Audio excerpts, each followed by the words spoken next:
Once again, ladies and gentlemen, boys and girls, and children of all ages, you are now tuned in to the Investor Show. As always, this is your gracious host, the Prince of Investing, Prince Dykes, coming to you guys and girls live all the way from the beautiful city and state of Denver, Colorado. Go ahead and hit that like, subscribe, comment, and share button. And ladies and gentlemen, if you haven't done so already, just to say it again, hit the subscribe button, hit the bell icon, hit that like, comment, and share button.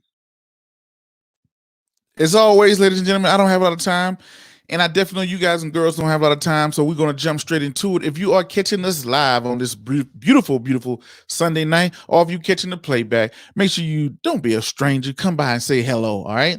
So, coming up on this next week, I know some people have been saying, hey, Prince, you haven't been live, but I'm back.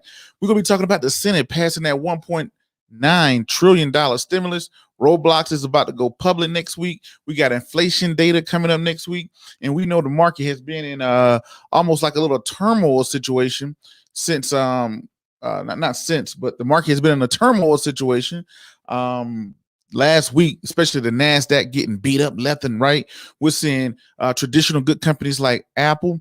We're seeing companies like Apple and Tesla get beat up left and right. We're hearing about all type of new stimulus packages coming out. So, we got a lot to talk about. It's a lot to unpack. So, this time last year, everybody was not this time, but around the summertime, everybody was feeling good. Everybody wanted to start investing.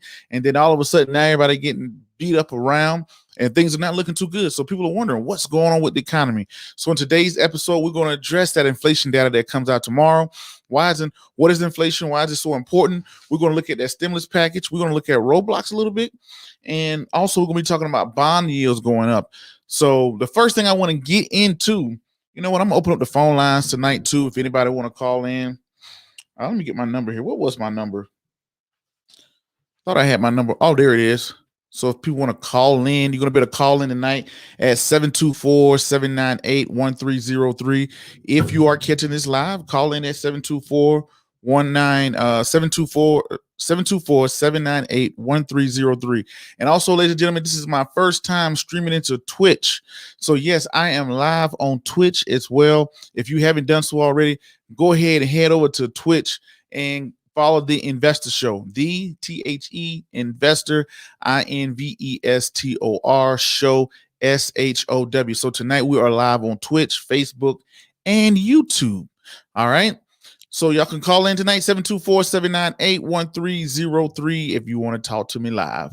All right, let me see what y'all say in the comment box before we get into it tonight. Mick Fisco, he said the man is back with the Flames. Okay, what's going on, Mick Fisco? Where you calling in from? Nice to see you. Lucky's mom, she said good evening. I know she's down there in Jacksonville, Florida. All right. Ernest Steele, he said let's go. I'm not sure if I've seen you before, Ernest Steele, but thanks for tuning in tonight and commenting. So here we are. We're live on Facebook, Instagram. Not Instagram, Facebook. We need to be live on Instagram, huh? We're live on Facebook, YouTube, and Twitch. So, all right, y'all check us out. Oh, we got the man, the myth, and the legend. Oh, man, myth, and legend, Evan Jefferson. ERJ is in the building. What's going on, Evan Jefferson? What's going on? Thank you. All right. Pensacola is in the house. DJ Mix, what's going on? DJ Mix said Pensacola's in the house. So we got Pensacola. And we got Al. Al said, what's going on, brother? What's going on, Al? I know he's out in Colorado. So we got Colorado, Florida, Pensacola, Florida. Who else we got in here? Max B said, Investor Show mug in full effect. Max B's out there in Washington State. That's what he's talking about right here, ladies and gentlemen. Your own Investor Show mug. It's the only way to read financial reports. The only show on the land that's going to pull up actual financial data. We're going to be talking about that CPI as well. So, all right, let's get to it. So it's greetings, boss, from San Diego. Okay, California's in the house. We got California, North Carolina. Make two makers. Hello from North Carolina. All right. Miss Essence says, what's up, Prince? Jacksonville, Florida. Okay, so we got Jacksonville, Florida coming in heavy tonight. Okay. Jacksonville, Florida. Another Bear Gamer says, hi, hey, how you doing? Over there on YouTube. And what's up? What is this program about? Which program, Scott Huge? Which program? Maurice, what's going on? Just checking in from Philly. Okay, we got Philly, California, Jackson, Mississippi. What's up, Prince Jackson, Mississippi? Mr. Norris, the man, the myth, and the legend himself. He's in here from Jackson, Mississippi. We got Toledo, Ohio. Okay, A from Toledo, Ohio. And Miss, I can't probably say your name. Sorry if I'm going to mispronounce your name. Miss, I can't even say it. Vanina? She's from California. All right, so we got California, San Diego. Where's we at? Toledo, Ohio. Philly's in the building. So we got a lot of people representing tonight. So, ladies and gentlemen, let's get into the first thing we're going to talk about. We're going to talk about that $1.9 trillion stimulus package and what it means, right? The $1.9 trillion still in stimulus package. Or what do you mean? Okay. All right.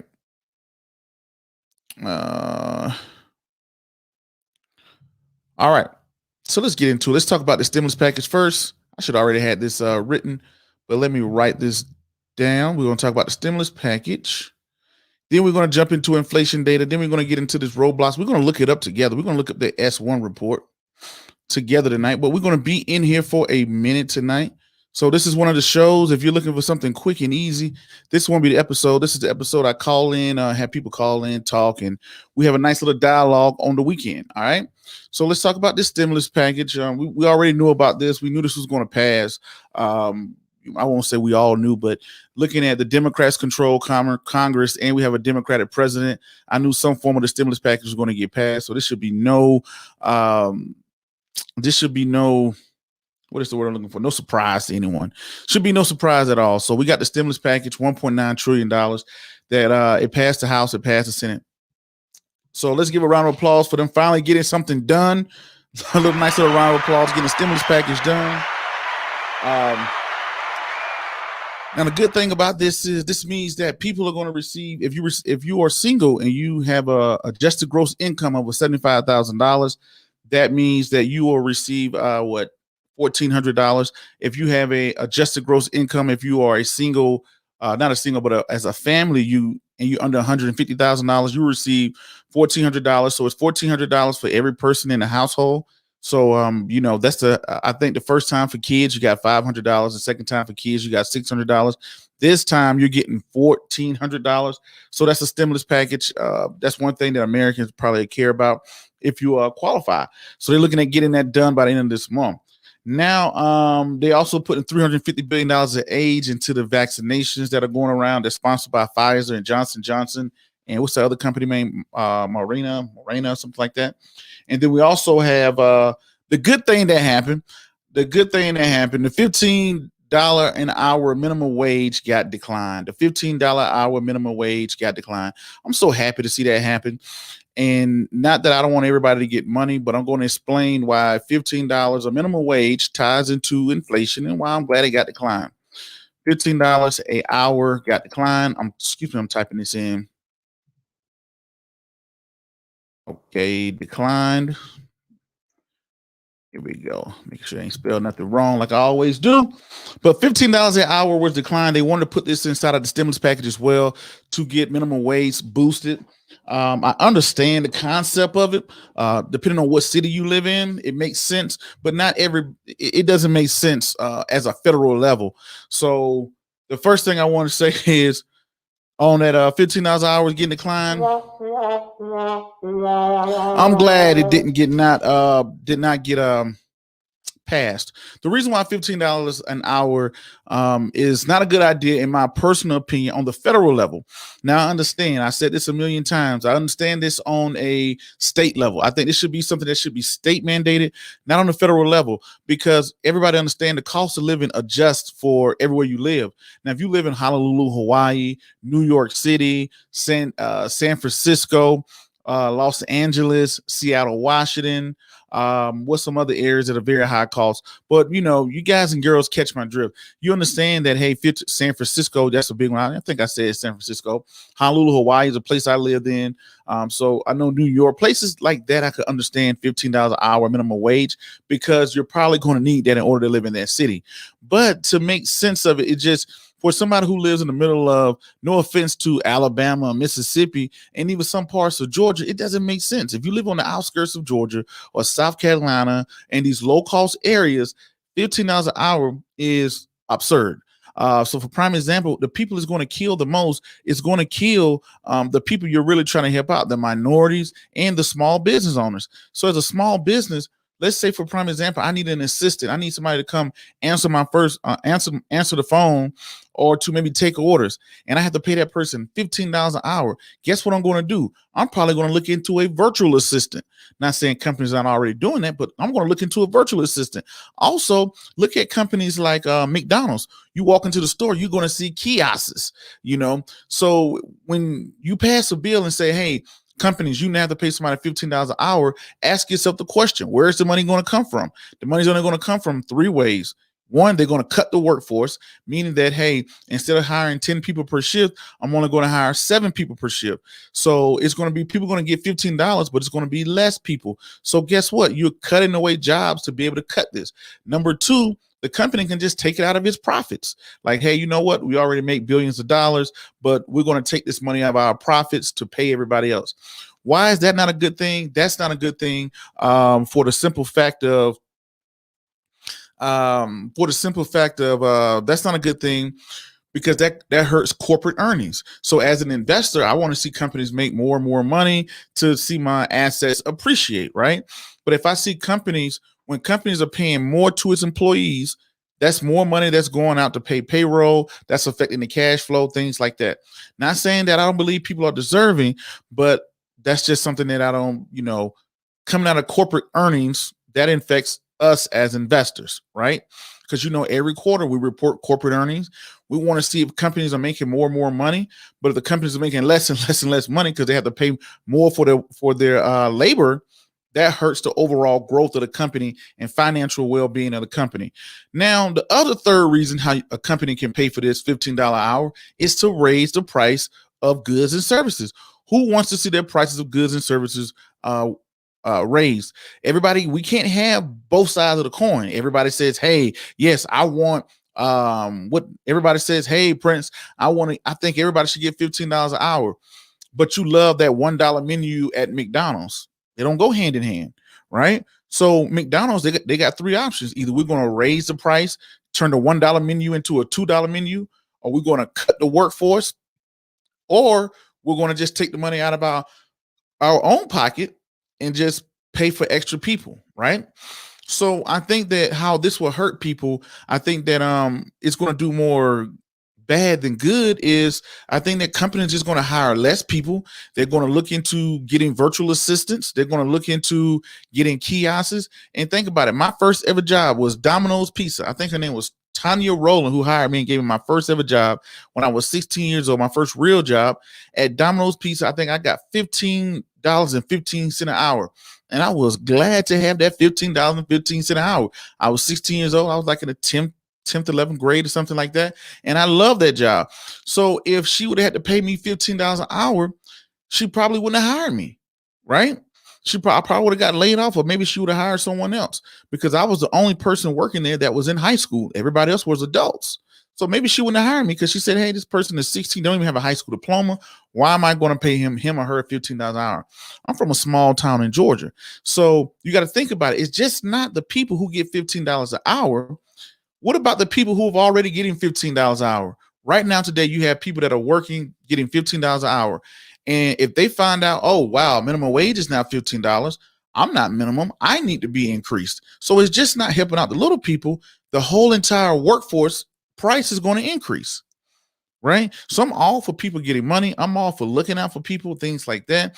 But I'm definitely something like this, from my understanding as of the day, that's the way I look at it. I can see it hurting the people that we're actually trying to help more so than getting back at the corporations, because the corporation, all they're going to do is say, oh, okay, well, you walk into McDonald's, you're just going to we're going to buy more kiosks. I'm going to get me a virtual assistant. I'm going to look to use artificial intelligence to replace some of these people or whatever. So like companies like Walmart, it's a joke here. Companies like Walmart, they always have 20 aisles, but not 20 out. They always have like 20 cash registers, but they're never all open. I don't understand that. I've been all over the country, all over the world. They would have 20 cash registers. And I don't think I ever walked into a Walmart where all the cash registers were open. That's crazy. But that's why I'm glad that it was declined. The House passed it. The Senate declined it. Now it has to go back to the House for them to sign off to go to President Biden. So that's my take on that. And this is going to roll us right into the next topic of inflation worries. Why is everybody worried about inflation? Why does people care about inflation? So the next topic we're going to get into is inflation, because this is the hot topic right now. Everybody's wondering, oh, inflation rates. Why is everybody worried about inflation? Why is everybody worried about inflation? And I think that unemployment is going to tie right into inflation, for the simple fact of we're going to make more money, and then companies are going to raise their prices. It happens all the time. For all my military people out there, they know. Everybody knows people in the military get basic housing allowance, right? BHA, right? Am I saying that right? BHA, yeah, I got it right. Basic housing allowance. Had a little brain fart there for a second. So everybody knows everybody in the military get basic housing allowance. And miraculously, wherever you live is based off of the basin where people decide what the rent is going to be or whatever. It's always based off of basic housing allowance. So when people realize people are making more money, they're just going to adjust the prices, and people are going to be back to square one. A gallon of milk, I don't know, across the nation probably costs $2 now. Inflation goes up, not inflation, but minimum wage goes up to $15 an hour. That means everybody's getting 15, whatever. Now people are going to do what? The price of goods and services are going to go up. So you're going to have more money, but your purchasing power is going to decrease. Now let's get into our next topic, inflation. Let me see what y'all say in the comments. See if we got some good comments before we jump into this. Okay. All right. If y'all haven't followed me on Twitch, go ahead and make sure you are hitting me up on Twitch. Hit me up on Twitch as well. We are there as well. Okay. Oh, she said, call me Viva. Okay. How you doing, Miss Viva? Nice cat there in your profile. So you got a nice little cat there.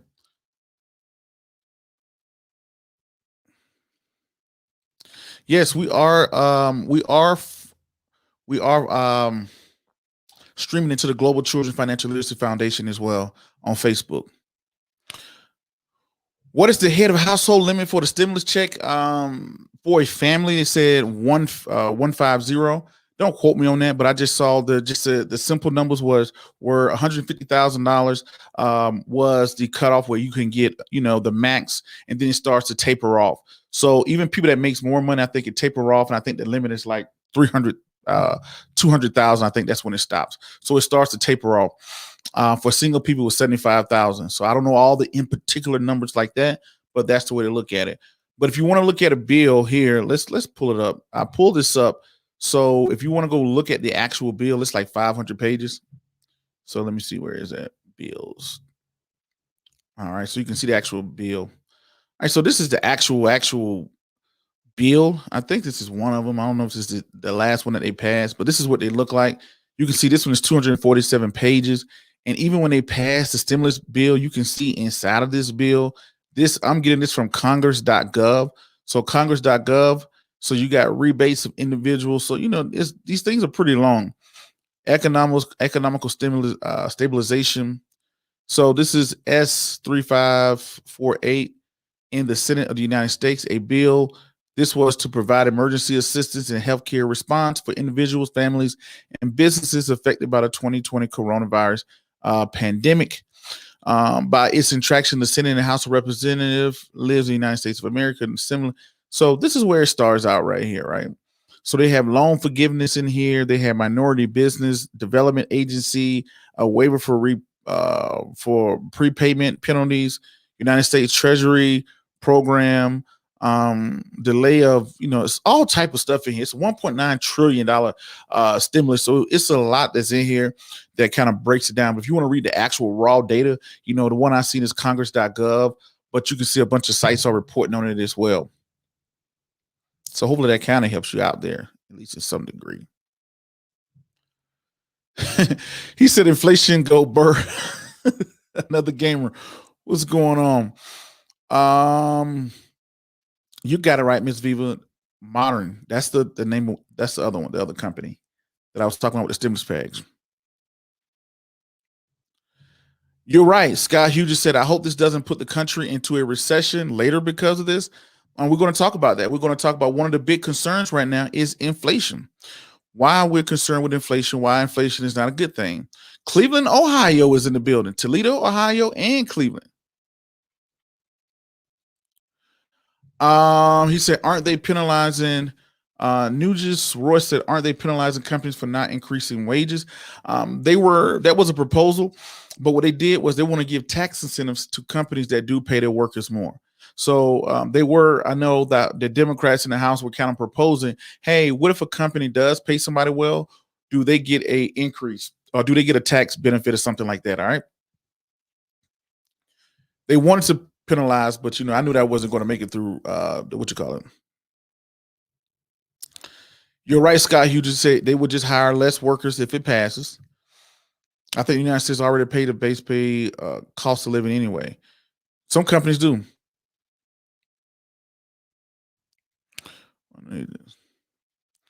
Another gamer said, "Why won't they just set it at $10 an hour?" I think it should be state regulated. I think I'm in the belief that why is the federal government wondering about or concerned with not unemployment but minimum employment wage across the country. You got 50 states. States have their own governors, states got their own mayors. Why can't they handle that themselves? Because with California, everybody knows it costs more to live in California than it does Alabama. Everybody knows it costs more to live in New York versus South Carolina. Everybody got different needs. It costs more to live in Hawaii than it does Colorado. Everybody knows that. So every state, I think it should be state mandated. The states get together, the government gets together, and y'all pass at the state level. Unless it's something that I don't know about. Now, I'm not a political science major, but that's just my thought process. Hey, governor, get together with your mayors, governor, call in all your mayors, call in all your city councilmen, say what you think the minimum wage should be for that state, sit down, have a little powwow about it, make it happen from there. Why does everybody need to say the federal government has to set a level when we know, depending on where you live, and think about it, even if you're in Georgia, everybody knows, even in Colorado, here in Colorado, it costs more to live in Denver than it would cost to live in a small town 2 hours outside of Denver, right? Even in Georgia itself, it costs more to live in Atlanta than it does in a smaller city in South Georgia.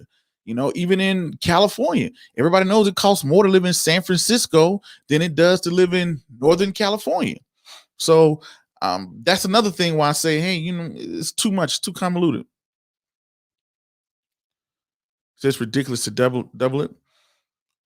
I like Scott Hughes. He's Scott. That's not Hughes. That's Hagus. I'll just call you Scott. And the small business will go out of business because they have less power to pay people. Yes. What's up, Jay says facts. Yes, Walmart does have a self-serving. That is true. Hold on, I skipped over some. I'm making sure.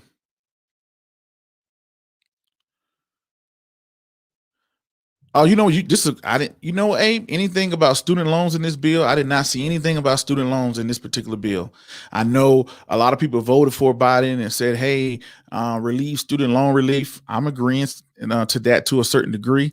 I don't think that, I think they said $10,000, what I kind of saw being reported, but I think that's good. If he can do that, some relief I could understand, but just student loans is just one of those things that me personally, this is my personal opinion. I'm a sucker for people trying to better themselves. If somebody's trying to better themselves, I'm all for it. If somebody's trying to invest their money, if somebody's trying to invest into their education and get a better job or a better career, I am all for that 110%. So that's why I wouldn't be too crazy about so people went to college and they passed, majority I'm guessing, people went to college, they passed in order to get a better life for themselves. Now they got a better life or they qualify for a certain job. Now they're a school teacher making $30,000-$40,000, but now they got $60,000 of student loan debt, not even counting, and these people was trying to better themselves. So I can see if they were just sitting at home running up credit cards, then I would say I can understand no loan forgiveness. But when people at home, when people left high school or whatever they did, or why they whenever they left home to go to school and they try to better themselves, I could understand giving that to people who were actually trying to do something. Another gamer says, do you think the stimulus will have a positive effect on the stock market with people investing their money? Yes and no. We're going to get into that too. We're going to get into that. We are going to get into that. All right. So let me get back to this. I can't get to everybody's comment at this particular time. Let's jump into inflation. Inflation. Why is everybody caring about inflation? What is I want to ask a question out there. Can you guess what is the financial term or the financial report for inflation? Prince, what do you mean? There's an acronym for inflation. Inflation is, some people call it inflation, but what report we put out for inflation? I want to see, can somebody get that? What can we do that? All right. Rising, somebody put down here, rising prices. No, that's not it. Inflation, what is it? And after inflation, we're going to get into Roblox. And hopefully I'm saying that right. Roblox. No, excuse me. Not inflation. That's not, somebody put rising prices. Another gamer said rising prices. No, but don't worry about it that you got it wrong. This show is about, you're going to learn today. You're going to learn today. You're going to learn today.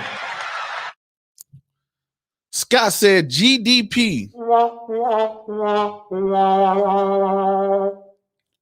learn today. You're going to learn today. Right? Oh, there we go. Miss Viva got it right. She said consumer price index. Congratulations, Miss Viva out there in California.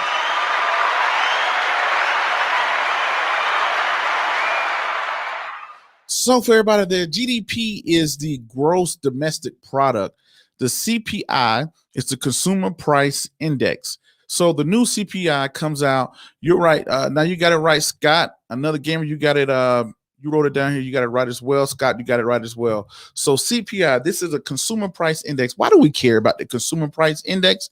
Why is that a big thing? So the first thing is, the reason why we pay attention to inflation and to the consumer price index, we want a healthy inflation. We don't want inflation to go down. We don't want de-inflation, and we don't want inflation to go out of control. The reason why inflation and interest rates are such a big topic right now is because right now we live in a very low interest rate society. Very, very low interest rate society, right? We know that the government, part to stimulate the economy, the government, Jerome Powell, who is the Fed chair, he decided to cut interest rates, which is nothing new, nothing of surprise. They did this back in 2008 when we had the last crash, and they did this back in 2000 when we had the dot-com crash, in 2008 when we had the recession of the housing bubble. So cutting interest rates, what it does is it makes money easier to borrow. In a reverse, this pushes money into stocks. It's very good for investors, but very bad for people who are savers. For prime example, people now are more interested in buying stocks and buying real estate, getting into business because of what? People are more interested into that because of what? Because of they can't make money. They can't even keep up with inflation in a savings account. My CD makes nothing. My money market accounts makes nothing. My checking account makes nothing. My savings account, putting money under my mattress, it makes nothing. It's not even keeping up with inflation because the interest rates are so low. Low interest rate is bad for savers, great for investors. Now, for the person who's saving, we just talked about how it's bad for them. Now, when interest rates are low, that's very good for an investor. Prime example, if you are buying a house, very low interest rates for you. If you're refinancing your house, very low interest rates for you. If you are borrowing money to start a company, very low interest rates for you. Money is very easy to borrow at this time. If you are an investor, you invest in the stocks and interest rates are so low, stock prices usually increase, right? That's why 2020, we had a great year. We started out shabby in March, but we finished out strong, right? So for prime example, interest rates are very important because we live in a very low interest rate society right now.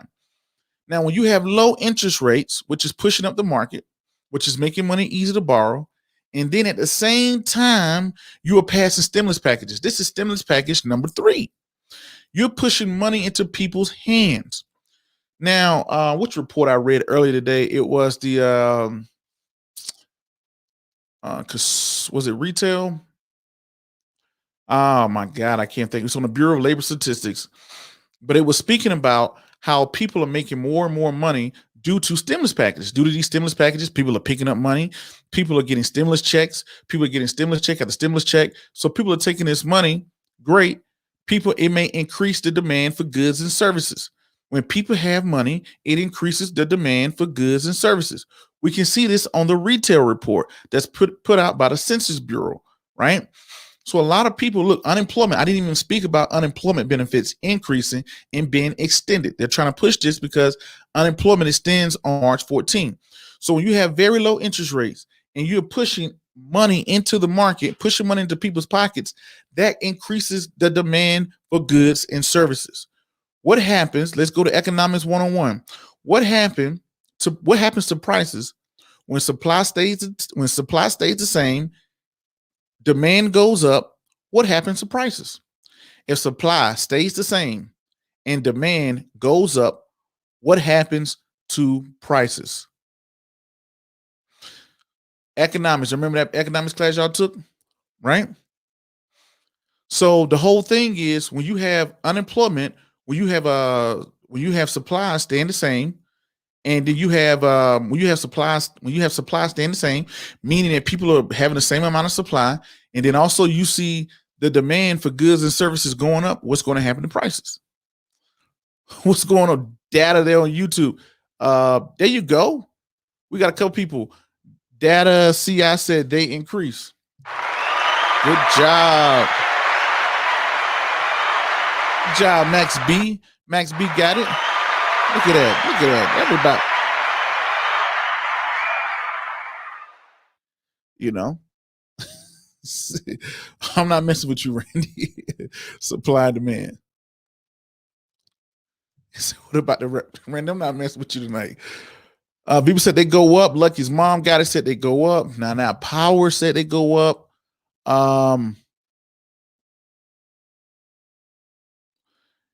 You're right. Scott is saying some good stuff in the comments about unemployment starting to increase. And you're right. Supply and demand. So for prime example, when you give people money, very low interest rates, money is easy to borrow, people have money in their hand, it increases the demand for goods and services. Now when goods and services prices go up, now I have more money, but the prices are going up. For prime example, if a prime, here it is. Let me try to think of a personal situation I went through. There's a couple of times I went through this, especially in my naval career, when I went to, I want to say when I left Florida and I moved to Hawaii, and I saw how expensive things were. I was like, man, things are so expensive here. No, this is what I did first. When I got to Florida, my pay shifted from Florida to Hawaii. It was a huge jump, I was like, huge jump in money. I'm like, man, money is coming all over the place, right? So the question is, when I started to make more money, I thought like, man, I'm making more money. And then when I went to go get a gallon of gas, when I went to go get milk, when I went to go do anything, the prices were crazy. So I was back to the same plan level that I was before. So even though the prices, and I'm saying this whole story is, yes, people are getting money. People are going to get $1,400. Some people, if you got a family of 3 and y'all make on $150,000, you're talking about what, 28 over $3,000 and something dollars, right? So when you look at that, like $3,200, if I'm not mistaken, that's more than $3,200, right? 1, 2, 3, 4, 8, 12. No, that's $4,200. So a family of 3, if you have a adjusted gross income of $150,000, you're going to get $48,000, right? So when you get the $48,000, people are like, oh, you know what? That car I wanted to get, people start to go out. This starts to push up inflation. This is why inflation is so important. And ladies and gentlemen, coming out on Wednesday next week, I'm going to share this. Coming out on Wednesday of next week, the consumer price index is going to come out. This is going to control what the market is doing because everybody's going to be overly concerned with the consumer price index. The consumer price index, this is from the U.S. Bureau of Labor Statistics. The U.S. Bureau of Labor Statistics is, let's talk about it. The consumer price index is a measure of the average change over time in the prices paid by urban customers for a market base of consumer goods and services. Indexes are available for the U.S. in various geographical areas. Average price data for selected utilities, automotive fuel, and food items are also available. So when you look at this, this is the next report right here is going to come out on March 10th. They tell you right here, next report, March 10th at 8:30 a.m., the new CPI report is going to come out. This is going to adjust for what people are looking at, right? For people are paying a close eye and a close attention to what consumer price indexes, right? Give me 1 second.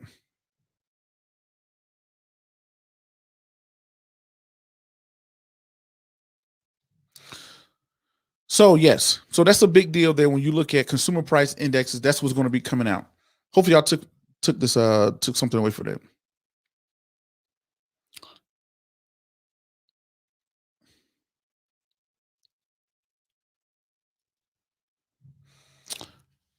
Data CI said, thought I understand the prices do increase. It doesn't just happen overnight. I think inflation talk is overblown right now. There's way too much mention of it and almost feel intentional.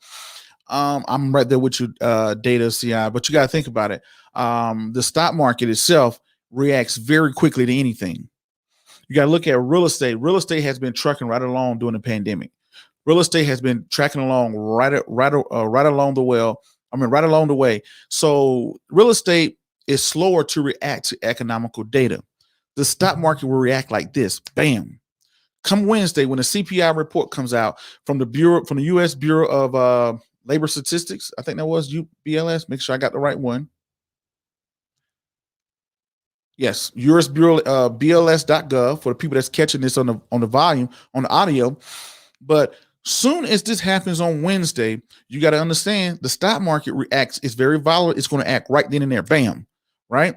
So, but for prime example, when you look at something like real estate, it's going to react very slow to the market. Right. It's going to take a lag. It's going to take a while. But somebody can read a report. Let inflation go up by, I don't know, 0.2. Oh my God, inflation. There it is, guys. Oh, sell, sell, sell, sell, sell, sell. So that's how the stock market reacts. So businesses, it won't react quick over a business. It's not going to be inflation, the loaf of bread. You're going to go in and go get a loaf of bread tomorrow. You can tell how much I shop. I don't even know how much a loaf of bread really costs. I'm going to say $2 or $3, depending on what type of bread you get. You're not going to go into Walmart tomorrow and the price of bread is going to be $10. It doesn't happen like that. You're 100% correct. But in the world of the stock market, it reacts so quick. And also people, what I learned, I want to tell people this is something I learned about myself, right? When I something I learned about myself over time is when people are in a bull market, they're waiting on the next downturn. They're contrary. What's going to happen? What's going on? What's the next big thing? What's about to fall? What's about to fall, right? So people are waiting on the next fall. So you have to pay attention to that, right? So, and very good point there, Scott. Scott is right. Another one is gas prices. Gas prices change fast. As soon as we had the cold front down in Texas, gas prices, bam, right? As soon as they decide, as soon as the OPEC overseas, as soon as they have a meeting and somebody get into an argument, gas prices, boom. As soon as we drop a bomb in Iraq, boom, gas prices, right? So it changes very fast. So you got to understand that the stock market is very emotional because it reacts very quickly to anything that's going on. When President Trump would tweet, the stock market will react. You got to know what you're dealing with. You're dealing with somebody that's very emotional with the stock market. So the next thing, ladies and gentlemen, we're going to look into Roblox. Who here know what Roblox is? It's going to IPO next week. Make sure I spell that right. Roblox? Oh, I said Roblox, didn't I? So we're going to look into that one. IPO. It's going to IPO. So when we're looking at an IPO, when we're looking at a company's IPO report, I should have already had this stuff typed. I'm over here trying to get to my keyboard, reach all over my microphone and wire and stuff like that. So Roblox, we're going to take a look into them. Now, I don't know a whole lot about them. I'm going to be honest with myself personally, because I don't use the product. I know I have an understanding of what it is. I don't use it. I haven't seen my son ask for it as of yet, but I know he's into games as well. Let me take a look here. Let me see, can I open up this document? All right, I think this is it right here. So, ladies and gentlemen, boys and girls and children of all ages, as you know on the Investor Show, what we're going to do, here's another question. Jay Murray, you're right. Video games, right? So I think it's perfect time. Scott said, how do you invest into IPO? Invest in IPOs? It's going to be pretty simple, Scott. You got to wait till it goes public, which is supposed to be going public this week here. Monday or Wednesday, one of them. Sometime this week is going to go public. When it goes public, you can purchase it. So we're going to ask yourself this question. I always tell people I don't buy IPOs. Let me let that be known. Let me start this off with saying I do not purchase IPOs. One IPO that I'm very interested in Coinbase, but I won't get it its first year. I will wait till after its lockup period. You know, Roblox. Okay, I'm saying it wrong. The kid Scott, get me correct. You know, I'm streaming on my Twitch too. So y'all, thanks for getting me right. He said, definitely get me together. The strategy. Okay, Scott, this is my idea. This is my thought process. We're going to go through this too. So first, Scott, do you know anybody out there that's listening? Go ahead and tell me, what is the lockup period? Who knows what the lockup period is? Tell me what the lockup period is. I spelled that wrong? Y'all tell me what the lockup period is. I sure did. And it's RERO. I'm sorry. What is the lockup period as I get this correct on my banner? I put Roblox on there. Good gracious. RO. But think about companies. I look at the finances of the company. I look at what the company does. But I think Roblox is in a very good position. ROBLOX. All right, there we go. Anybody know what that is? What is the lockup period? Let me see what y'all say in the comment box. Max B, already I knew you knew this. Viva, oh, there she go. Okay.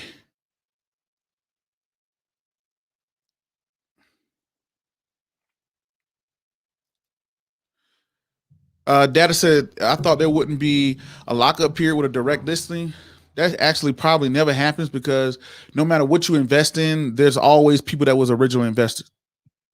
Max B, he said, the day that original investors get out, it's a good job. Good job. Then also, Ms. Viva said 90 to 80, 180 days. I think she's right there. She's close enough. She's close enough. You know, she's about halfway there. But yes, it's usually about 90 to 180 days, right? Jay said the time frame that investors can't sell the original investors. That's right, Jay. You got that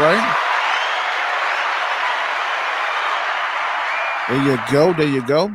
So the question is, how do you know what a company lockup period is? I thought I corrected that, y'all. I'm here. Thought I corrected that. So how do you know Roblox? What is their IPO? How do you know? I mean, how do you know when their lockup period is? So right here in the question, somebody said, who said that? The kid Scott, never heard of it. Learn me something. Don't worry about it. You're gonna learn today. You're gonna learn today. You got it, right? You gonna learn today. So we're gonna look at it. So everybody's so how do you know what is Roblox? How do we know what their lockup period is? How do we know what Roblox lockup period is? Y'all are pretty smart people in here too. Very smart. Max B, you should know this. You should already been typing this out. While I pull this up, I'm going to pull up the stream. I'm not going to tell you what I'm going to say. I'm going to pull this up. I'm pulling this up. So I want y'all to comment and tell me, you know, how do you know when is Roblox lockup period?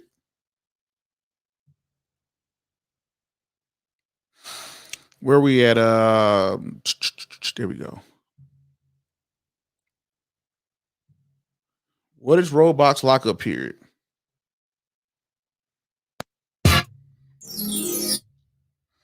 Trying to look for my, I think I got rid of my, oh man, I got rid of it. Did I? Yeah, I did, didn't I? I wanted to put my cricket sound on here. I had crickets. I got to get my cricket sound back. Because, you know, you got crickets right now. Everybody got quiet. Everybody got real quiet. Alan said, I have to get my son some Roblox IPO. Because your son's probably on it all the time in the ads. I know Ty's on it all the time. Max B said, you said the IPO filing. What is the IPO filing? Or the 8K? Data says the IPO listening on the IPO. Oh, there we go. Data CI said, I think the S1 filing. Congratulations. You were definitely right. You are definitely right. It is the S1 filing, Max B. You should have known that was the S1 filing. That is the S1 filing, ladies and gentlemen. Ms. Vita, you are correct. She said, is it an IPO prospectus, which is the S1? I give her that one.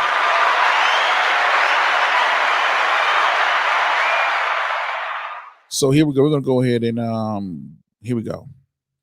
This is exactly what y'all were looking at and talking about right here. Can y'all see that? Hopefully y'all can see this. What is this? Form S1. Form S1.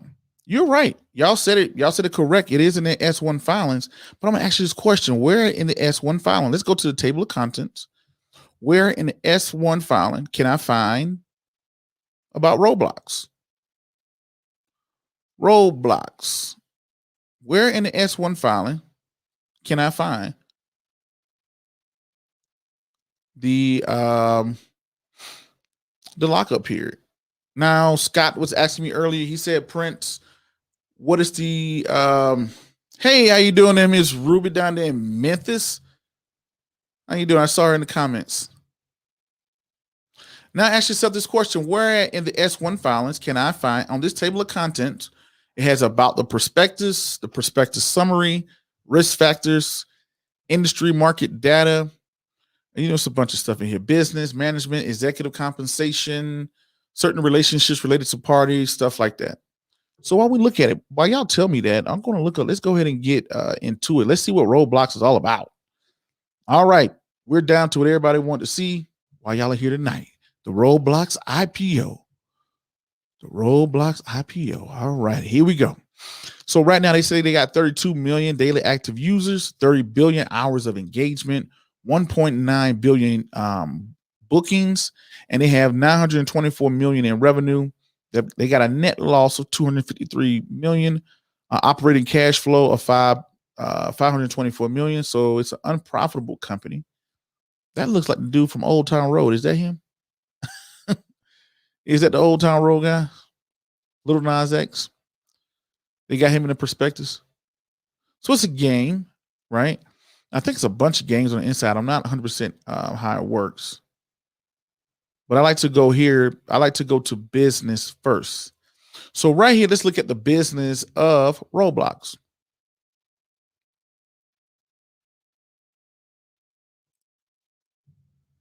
Scott, no, I do not do this full time. I'm a chief in the United States Navy. And this is my second life, Scott. Oh, it is him. Okay, the kid's Scott. Okay, that is him. All right, that is him. Okay, somebody put 175. I don't know what 175 is. But where at can I find this? Well, let's look at the business. Let's look at the business of Roblox. Okay, the story of Roblox began in 1989, where their founders programmed 2D simultaneous things called interactive physics with the later influence approach of building the groundwork for Roblox. Students across the world use interactive physics to see how two cars would crash, or how would they build destructible houses. And starting Roblox in 2004, okay, it's been around for a little minute. We wanted to replicate the inspiration of the imagination and creativity we saw in our interactive physics as much as we can garner and scale by inheriting in a new category of human interaction that could not exist at that time. An average of 37 million people from around the world come to Roblox every day to connect with friends. Together, they play, learn, communicate, explore, and expand their friendship, all in a 3D digital world that is that they are entirely user generated, built by our community of over 8 million active developers. We call this emerging category human co-experience, which we consider to be the new form of social interaction we envisioned back in 2004. Our platform is powered by the user-generated content and draws inspiration from gaming experience, social media, and even toys. Some refer to our category as the Metaphase. Metaphase is a term used to describe the concept of persistent shared 3D. Okay. Our mission is to build a co-experience platform that engages shared experiences. Now, the first thing is I know that kids use this a lot. All right. Kids use this a lot, and kids are the future. So whatever kids are doing today, it'll probably be the thing in 10 years. So kids are a great indicator of the future. All right. Variable of content, the economy. Okay, let's look at the economy. Roblox has a vibrant economy built on a currency called Robux. Users who choose to purchase Robux can spend the currency on an experiences and or an items for their avatar. Developers can create and earn Robux by building and engaging experiences and compelling ideas that users want to purchase. Roblox engages developers and creators to convert Roblox back to into real world currency. The terminology of real world currency is changing too. So, okay, so they got their own little economy. They got some safety platforms they're talking about. They got 20 million people. So we kind of get the understanding of what Roblox is, right? Roblox. So let's go back. Let's go back. Let's take a look here. Oh, you said 175. Okay, Abe. Okay, 175. Let's take a look. Let's see if you are right. Ooh. Uh-oh. I think you're close, but let's take a look at it. This is page 175. Ooh, you were close. You were close. You were close. You were close. You were close. You was one category off, Abe. Abe was one category off. So 175, unless you read it wrong, the description of capital stock. Right below that, you have shares in eligible for future sale. Shares eligible for future sale. That's where you want to go. All right. Shares eligible for future sales. Shares eligible for future sales. That is on page 183. Prior to listening, and they should get in here to the lockup period. It's probably going to be 90 days, maybe 180. Let's take a look. I haven't looked at this one. I looked this up before, but it's been a while since I've gone back and looked at it again. Or maybe I was wrong. Maybe you were right. Maybe we do need to go back to 175. So let me look here. All right. Where are we at? 183. Okay, here we go. Upon the shares eligible for future sales, let's look at the second paragraph. Upon the effectiveness of the registration in which a prospectus form based on the number of our shares capital outstanding on January 15, 2021, there was a total of 493 million of our Class A outstanding and 57 million of our Class B. Shares of Class B convertible into equitable Class A are generally converted to Class A upon transfer. Rule 144.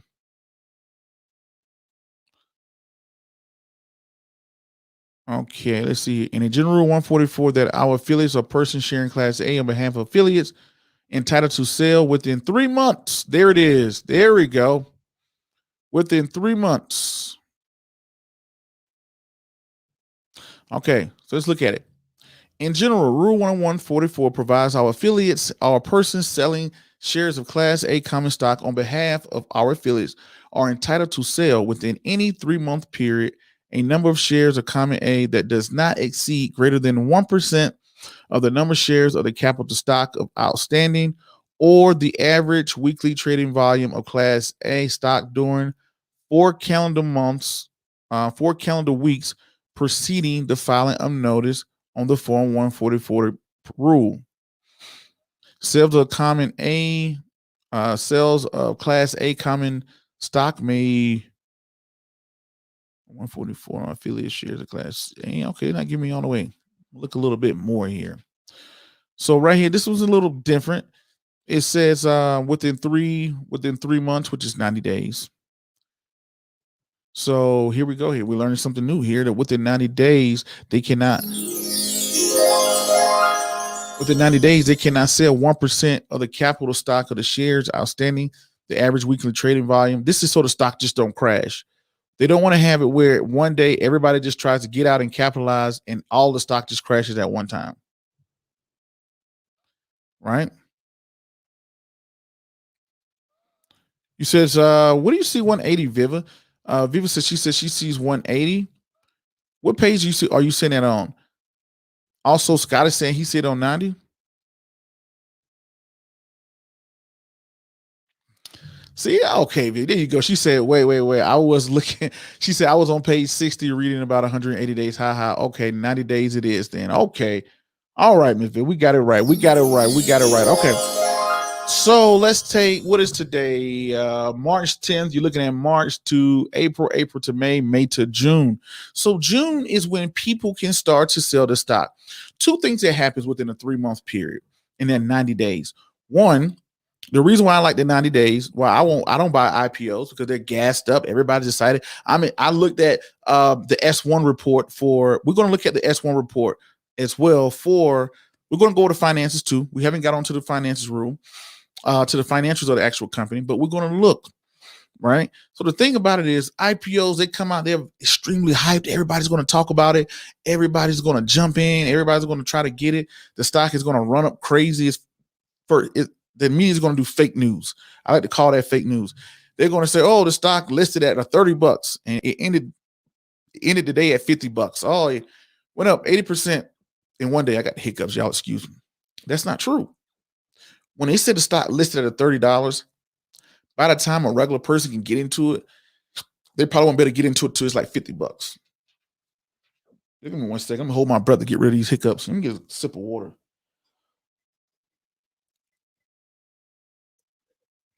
There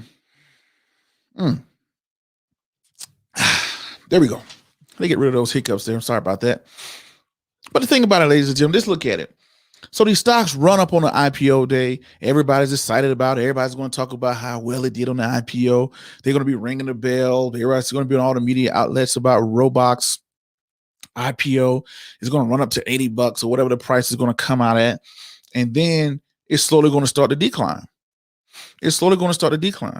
What I like to do within a 90-day period, I get to see the lockup period. People who already had the stock, they can get out. And the third thing, I get to see their first quarter earnings. I get to see their 10Q report, their 10Q or their 8K report. I can look at that and say, hey, you know what? Now I can see if this company is actually making money. What is it doing? So ladies and gentlemen, let's go back to it. Let's look at the finances of the actual company. Something that most people, 90% of people are not going to look at it. Right? So let's look at the balance sheet. Current assets. Okay, what they got? This is in thousands. So that's million. 14. Okay. So the total current assets they reported in 2021 is 1.4 billion. They're starting off at thousands, millions, and a billion, 1.4 billion in total current assets. Let's see what their total current liabilities are. Okay, so they got about 200 million in working capital, which is nice. So how I did that was I took the total current assets and subtracted the total current liabilities, and that's how I got that. The total assets is 1.8 billion. What are the total liabilities? 1.7 billion. Okay, so it has a shareholders equity. Let me see what the shareholders equity is. Oh, they got a deficiency. I'm sorry about that. Total, okay, so about 200. That don't make sense. The total assets is in 2021 1.8 billion. Total liability is 1.7. So that's 100 million. Hopefully I'm reading that number right. 2. R is 1. I think they got more money than that. I think that's what they reported. That's sometimes these numbers are ran in thousands, sometimes they're ran in billions. So they got about 239 additional paid in capital. Okay, they got a deficiency 344. That ain't too bad there. Let's look at that cash flow. So their revenue is coming in 2020 923 million. Oh, so they're losing money. So right here, they got 923 million coming in, but then their total cost and expenses is 1.1 billion. So they're losing money right now. Let's see what is it increasing. Wow. Developer exchange fees are increasing slowly. What else is increasing? Developer exchange fees. Infrastructure and safety is increasing. All is increasing. All of their expenses are increasing, but their revenue is increasing as well. So we can kind of get down with that. So right now they have a loss of operation. It's increasing as well. So there was only back in 2018, they was only losing 87 million. Then it went down to 76 million, but then it just shot up big time in 2000. Now, this was going to happen, ladies and gentlemen. When they IPO, what is the whole purpose of the IPO? So right now they have a loss of 266 million they reported in 2020. Now, what I think is what's going to happen when this company goes public, companies go public to raise money. So I think that by them going public, they're going to raise a lot of money for that. I'm pretty sure they're going to incur some costs, but they're going to raise a lot of money to be able to turn profitable. That's what I want to see in their 90-day report after they go public. So look at their consolidated losses. So this is a losing company right now. They have net losses. Coinbase is already profitable. That's why I like it. We'll see. I don't know what their beta is going to look like, things like that. So this company is losing when you look at their finances reported in 2020, and they're actually increasing over time.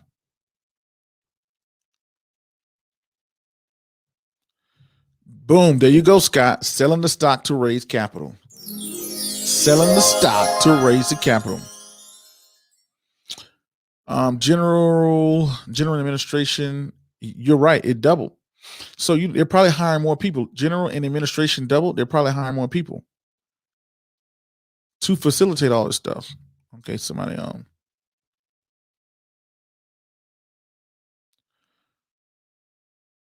Ooh. Oh, the kid. That's a good point. That's a good. I gotta give you this one. He's making a good point.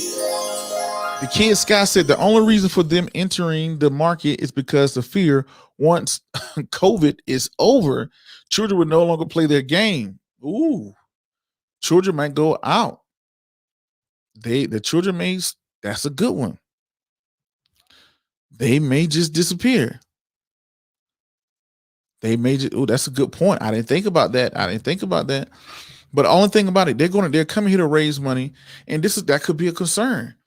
If Roblox is already losing, if 2020, if they were losing in 2020 in the height of a pandemic, what are they going to be doing in 2021 when we start to open back up? What's going to happen in 2021 when we start to open back up, right? So, will I be buying them? This boils down to it. Roblox right now is a losing company. It has not made money. In the last 3 years that it reported on its S1 prospectus filing, its net losses are actually increasing. And guess what? They were in the best economy ever, 2020, in a pandemic. So in a pandemic, they reported a loss of $200 million. So just imagine a COVID-free. What's going to happen when we live in a COVID-free society and kids have to go back to school? They can't spend as much time on the game. So will I be buying Roblox IPO? Not COVID. Roblox IPO? Hell to the no. To the no, no, no. Hell no, no. To the no, no. Hell to the no, no. To the no, no, no, no. Hell to the no, no. To the no, no, no. No, I will not be buying the Roblox IPO for that reason. It's a losing company. It's a game. It's a pretty much like a game where kids can be in their own world and talk to friends, and that is perfect for a pandemic society. They have a 90-day knockout period. I have to see. They're going to raise a bunch of money from this IPO, but how they're going to face up in a society that's COVID free, and they were already losing in a COVID society already. So no, I will not be buying the IPO of that.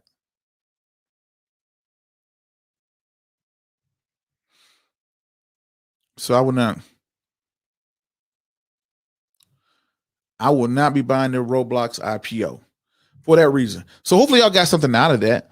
So today's topic, we talked about that stimulus package is coming out. And we talked about that stimulus package. One of the good things was it does not include the minimum wage at the federal level. And for the people out there that's getting minimum wage, just keep working and keep trying to better yourself. And if you're listening and you're hearing this is you're on a very good path. If you haven't done so already, go ahead and make sure you head over there to Twitch and Facebook and YouTube and Instagram and follow us all over the place. Check out the Wesley Learns Book Club, which is a children's financial literacy club. Not Children's Financial Literacy Club, and the book series on investing, credit, insurance for kids, the originator that started back about 6 years ago, I think now. So anyway, we have the Senate passed the bill. They're going to be putting out stimulus packages. I forgot to mention, we may see a run up in gold and silver next week. Every time we get a stimulus package happen, this is weakening the dollar, increasing inflation, potentially increase inflation that we're going to see on Wednesday. So that's the way we're going to look at it. All right. So anyway, ladies and gentlemen, I thank y'all for tuning in tonight. This is going to conclude the episode. I got to get out of here.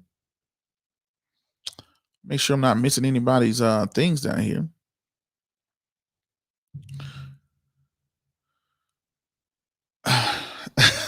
Okay. Read some of y'all comments.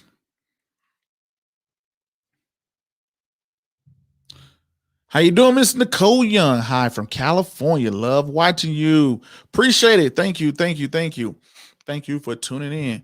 But ladies and gentlemen, we went over that stimulus package. We went over inflation. We went over the CPI, the Consumer Price Index. We went over Roblox doing his IPO. We went over their perspectives and their S1 report. We went through their finances, all that good stuff like that. We looked up their lockup period, and we are, made a decision on, hey, would I buy that, or does it make sense at this time? But I think the jury is still out. I don't think it looks too pretty right now. Then plus, I think it's going to get overhyped and overvalued coming out, and we'll just wait. I'll wait till 90 days, and I want to look at the 10Q report. All right. Ms. Viva said, thank you. Enjoyed this live stream. Ms. Viva, you're very smart too. She went along. She was in the pages. She was following that S1 report. She was all in it too. You know, most people, they don't know which ones they're doing. So I'm definitely impressed by that. Definitely impressed. Data said, would you go in a later episode? It's a spec. Okay, we just went over one spec. We can look at these blank check companies, GWOC. We can look at them on the next episode. Definitely, we could definitely check them out. But anyway, ladies and gentlemen, boys and girls, I got to get out of here. Enjoy the rest of your weekend. I'm going to see you next week as we follow the market and investing in real estate and interviews and all of the good stuff like that on the next episode. All right. Until the next video, podcast, cartoon, or whatever else crazy y'all see me do around the globe. Peace. Be safe. I'm out. Thank you.